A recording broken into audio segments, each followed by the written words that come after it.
Welcome to another mini lesson. Today's lesson is on Oliver Twist, and in this lesson Dickens will teach us how to use hyperbole.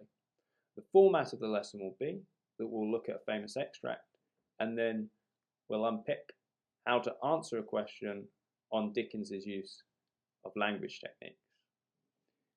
For the purpose of this lesson, we're just going to focus in on hyperbole, but of course in a longer format question you would want to answer on a range of language techniques. Going to have a look at an excerpt from the famous May I Have Some More extract. This is the famous extract where Oliver Twist asks for some more food of the master of his workhouse. I'm going to read it, but of course if you want to fast forward, read it for yourself, that's also fine.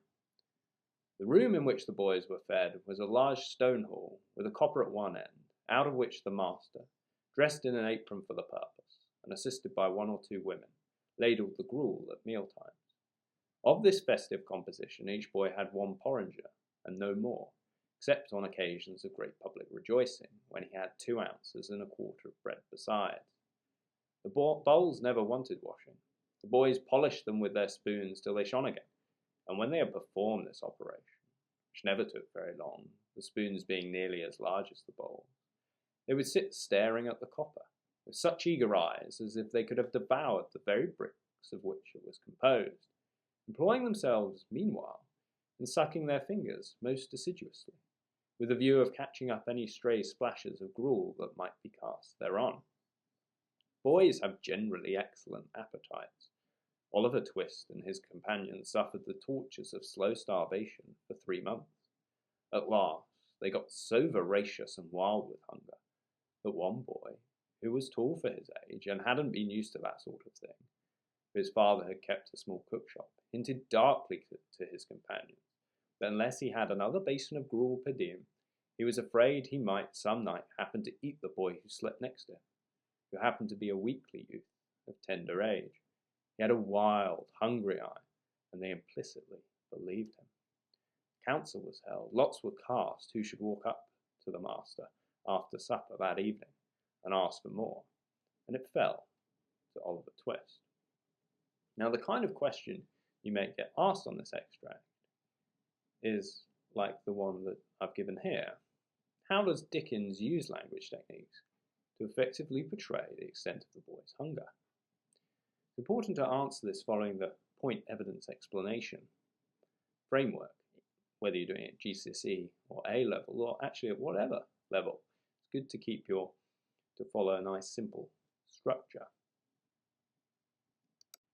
Here then is my answer to the question. Dickens employs hyperbole to portray the boys as experiencing truly desperate hunger. He describes the boys as having suffered the tortures of slow starvation. It is doubtful that the boys were literally starving, dying from hunger, but this description burns in the reader's mind a picture of the boys growing weaker and weaker over time through malnutrition. Honing in on the point I made within my answer, in the green box you can see it. Dickens employs hyperbole to portray the boys as experiencing truly desperate hunger. Above this, we can see another way I could have worded the point. Dickens uses exaggeration to show that the boys are very hungry. Now, what is it that makes the green answer better than the brown? Well, primarily, it's swapping out exaggeration for hyperbole. Hyperbole is technically much more precise. The kind of exaggeration Dickens is using is a literary form that is so amplified that we know it's not literally true. It's there, the emphasis and effect. So that's the primary way in which my answer is stronger. But you'll notice also I've been more descriptive about the nature that the hunger the boys experience. Merely that they're very hungry, so that it was a desperate kind of hunger. Now on to the evidence. In the green box, is the evidence that formed part of my answer. And in the brown, we have a weaker form of it. The key difference you might notice is that in the green box, the quote is far shorter. And what this shows is a greater discrimination. Often, this word discrimination is used in mark schemes when talking about how you pick your evidence. Do you find the bit that is the most relevant, or do you pick a bigger body of evidence hoping that somehow what's relevant will be included in there? The bottom answer shows that I've been much more deliberate in selecting my evidence, and that's the chief improvement here. Another little thing is that I didn't describe my quote as the quote. This is a little bit clunky because we know that it's a quote. It's much better to talk about Dickens himself narrating than it is to talk out loud about the quote that you're about to describe. Finally, having a look at the explanation.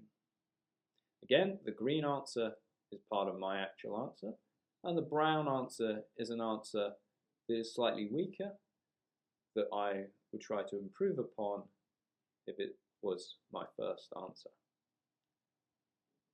Starvation is a strong word that really emphasizes how hungry the boys are. The problem with this explanation is not that it's wrong or untrue, but that it's a bit safe and vague. It's an explanation that could work for many techniques and in many different contexts. It doesn't give me any greater insight, really, into what's going on here. This is why it's much more powerful as an answer to describe how the hyperbole burns in the reader's mind a picture of the boys growing weaker and weaker. Markers work on mark schemes that reward ambition in answers. So even if your answer is slightly off, slightly inaccurate, if you've taken a risk and tried to give some real insight, you're likely to score much higher than if you play it safe. So try to avoid answers such as the one given here in the brown box. Well, thanks for joining another one of my mini lessons. This has been Oliver Burr at Orca Maths and English. Please subscribe, like this video, and comment if you want to see more content. Thanks so much. Until next time.